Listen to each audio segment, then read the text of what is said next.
Good morning class. Today's next point chapter number 5 natural gas. इसका origin अपन study करेंगे, composition, अक्योरेंस और usage. सबसे पहले ओरिजिन देख ले कि नेचुरल गैस का ओरिजिन कहाँ से हुआ, कैसे हुआ है। Natural gas was formed millions of years ago.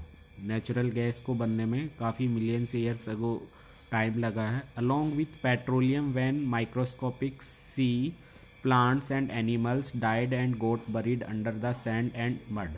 तो क्या हुआ, जो माइक्रोस्कोपिक एनिमल्स हैं, इसके अलावा सी प्लांट एनिमल, ये क्या हुए, डाइड हुए और किसके अंदर बरीड हो गए, कवर्ड हो गए, सैंड और या मड से, मिट्टी या कीचड़ से कवर्ड हो गए।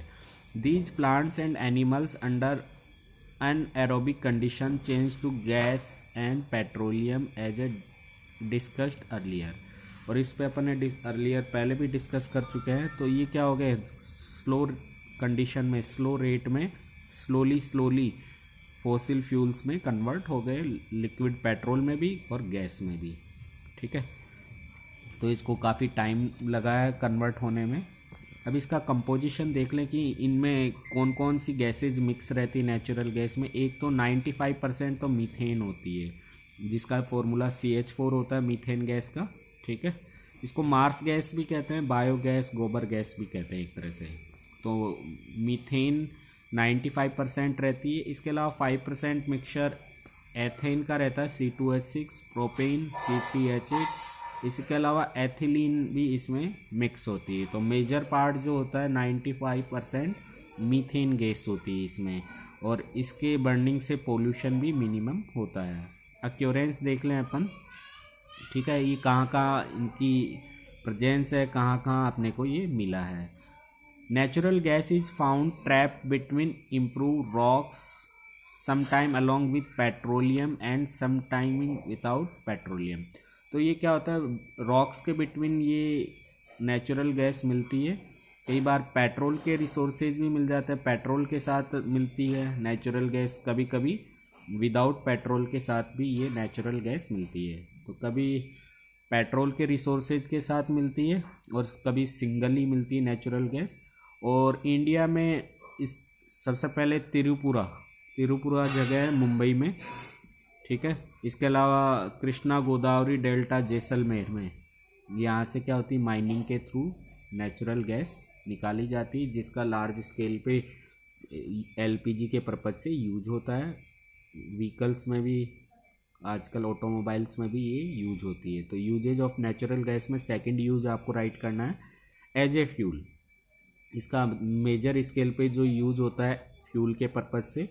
Natural gas has a very high calorific value. देखिए इसकी काफ़ी वैल्यू है।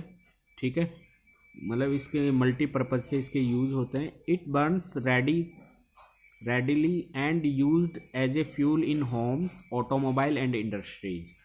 तो इंडस्ट्रीज में भी मैनी वे से इसका यूज होता है, व्हीकल्स में भी, ऑटोमोबाइल्स में भी इनका यूज होता है। घर पे आप देखते हैं LPG, लिक्विड पेट्रोलियम गैस के फॉर्म में इसका लार्ज स्केल पे यूज होता है।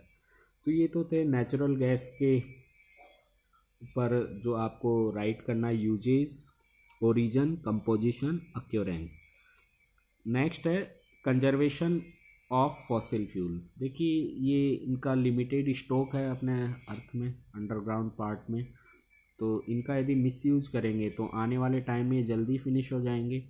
और यदि इनकी ऊपर जो डिपेंडेंसी है अपन डाइवर्ट कर ले दूसरे रिसोर्सेज पे, रिन्यूएबल रिसोर्सेज पे, तो ये इनकी लाइफ क्या हो सकती है, इंक्रीज हो सकती है, बढ़ सकती है। तो देखिए किस टाइप से अपन कंजर्वेशन में अपने को कौन कौन से वे अपनाने चाहिए। ठीक है, वो आप राइट कर लेंगे इसमें। The fact that it takes millions of year for fossil fuels to be made. ये अपने को पता है कि फॉसिल फ्यूल्स को बनने में काफ़ी मिलियंस ऑफ ईयर्स का टाइम लगा है। They are called non renewable resource. ये इनको क्या कहा जाता है, नॉन रिन्यूएबल रिसोर्सेज भी कहते हैं। ठीक है, क्योंकि इनको रिन्यूएबल करना पॉसिबल नहीं है। तो इनका अपने को मिसयूज नहीं करना चाहिए, क्योंकि इनका लिमिटेड स्टॉक है। मिसयूज करेंगे तो ये लिमिटेड स्टॉक क्या हो जाएगा, पूरी तरीके से खाली हो जाएगा, डिस्ट्रॉय हो जाएगा, because they are formed with extremely slow rate in the earth crust, क्योंकि इसको बनने में भी काफ़ी स्लो रेट, काफ़ी लॉन्ग ड्यूरेबल टाइम में ये क्या हुए हैं, फॉर्म्ड हुए हैं. With their extensive use the stock of fossil fuels getting depleted. यदि इनका कंटिन्यू मिस यूज करेंगे तो ये डिप्लीटेड हो जाएंगे, फिनिश हो जाएंगे. ठीक है. इसके अलावा इनका ज़्यादा बर्निंग करते हैं, इनका ज़्यादा यूज करते हैं तो इससे एयर पोल्यूशन का कोज भी बनता है, ग्लोबल वार्मिंग का कोज बनता है, एयर में, एटमॉस्फेयर में कार्बन डाइऑक्साइड का लेवल हाई हो जाता है.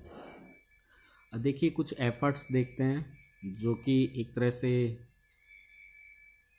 इनको कंजर्वेशन के लिए अपन को स्टेप लेने चाहिए. वो एफर्ट्स देखिए, effort should be made find out renewable resources energy like energy from wind, sun, flowing water, as these cannot be exhausted and are non polluting.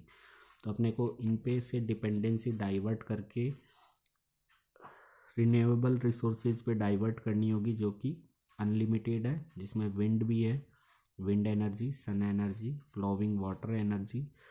इनसे क्या होता है, एक्सस्टेट जो सॉलिड कार्बन पार्टिकल्स रिलीज भी नहीं होते हैं, और ये क्या है, एक तरह से नॉन पॉल्यूटिंग सब्सटेंस है, पोल्यूशन भी मिनिमम होता है.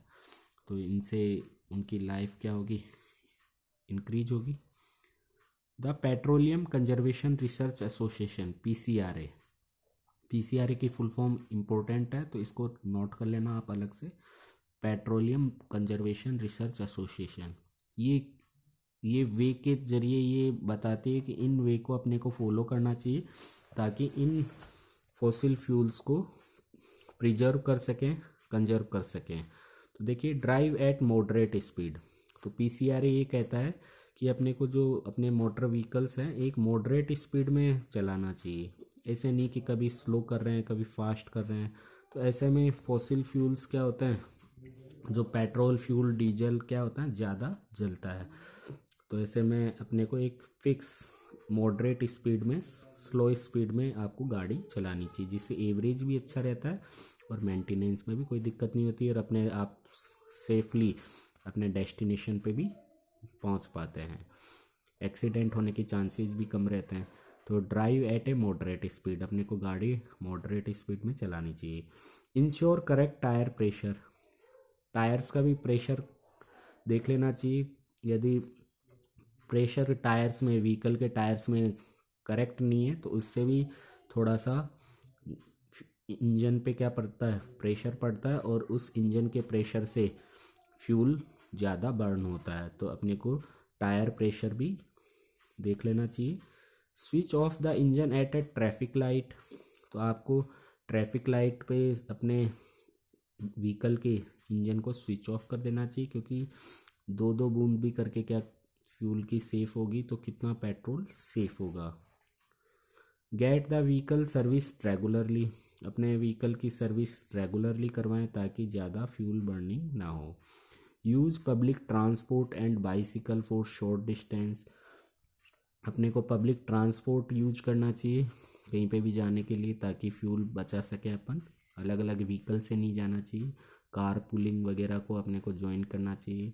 And bicycle for short distance, छोटी मोटी डिस्टेंस पे अपने को बाइसिकल यूज करनी चाहिए, मोटरसाइकिल ना यूज करके. तो इससे फिटनेस भी बनी रहती है, ठीक है, और फ्यूल भी बचा सकते हैं. Use car pool to go for work और टू स्कूल, कार पुलिंग अपने को ज्वाइन करनी चाहिए, एक ही व्हीकल से सभी मेंबर्स को चले जाना चाहिए. ठीक है, तो इससे पेट्रोल भी बचेगा, मेंटेनेंस भी बचेगा, और भी काफ़ी सारी चीज़ें बचेंगी. तो ये पीसीआरए के थ्रू एफर्ट है और ये इम्पोर्टेंट है सभी. तो इसकी फुल फॉर्म के साथ ये एफर्ट्स भी आपको पॉइंट वाइज राइट करना है और इनको लर्न करना है. तो नेक्स्ट टॉपिक में अपन इसके एक्सरसाइज क्वेश्चंस देखेंगे. चैप्टर नंबर 5 के ये कंप्लीट हो चुका है. इनको आपको जो रेड लाइन है इनको अपने साइंस रिकॉर्ड में नोट कर लेना है. Thank you.